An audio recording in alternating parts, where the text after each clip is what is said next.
Hey guys, I wanted to talk to you about installing these ATI dampeners. The one that I got for my ZR1 is a two-piece dampener. In the instructions, I'm going to kind of start step by step. So in the instructions, it says to align the dimple, which is for the offset hole. You'll see you have 3 sets of holes and they line up pretty evenly, but one of them has a dimple on it. So you can see that right there. There's a little dimple, and that dimple is going to align with this offset hole right there. So there's a dimple in the front too. So make sure that the first step is you align those before you start threading in the bolts that hold it together. And then, like I said, we're going to go step by step on putting it on the car and everything that's needed, okay? Okay, so the next step talks about if you can't get it fully seated, which I couldn't get it all the way, I almost got it all the way. It says to thread 2 of the bolts in on at 180 degrees from each other, so obviously you want to pull it on straight. So we're going to do that. We're just going to thread these in hand tight so we can pull that actual hub up against the pulley itself.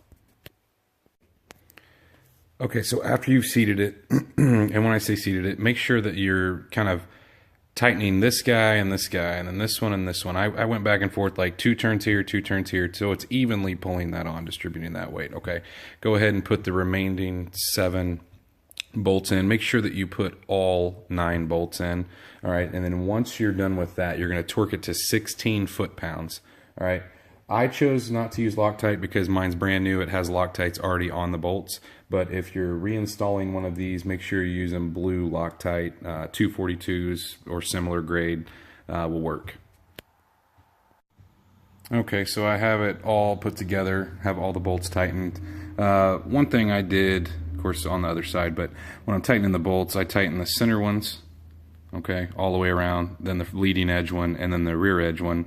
And, you know, kind of like you'd put on a wheel, so to make sure you're not clamping this side down, then this side, then this side. Just make sure that it evenly pulls that hub onto the pulley itself. All right, the next thing, make sure that you pull this guy off. Sometimes it stays on the crank. Sometimes mine actually came off on the old pulley, so take that off. It's way easier to actually slide this in. Just make sure you get it the right way, okay? Slide this in first, that way you don't risk damaging it. It likes to move around, so you don't want to pinch that in there. So just, I'm going to slide this on the crank and then put the pulley on. Okay, so we got the pulley all put together. I've got my tool that pulls on the actual pulley itself installed. I got that from Skog and Dickey. If you check out one of my other videos, I talked about that and a few other specialty tools for the LS motor. So I'm going to start to pull this thing on, and then we'll put the bolt in, torque it to 240 foot-pounds, and we will be done.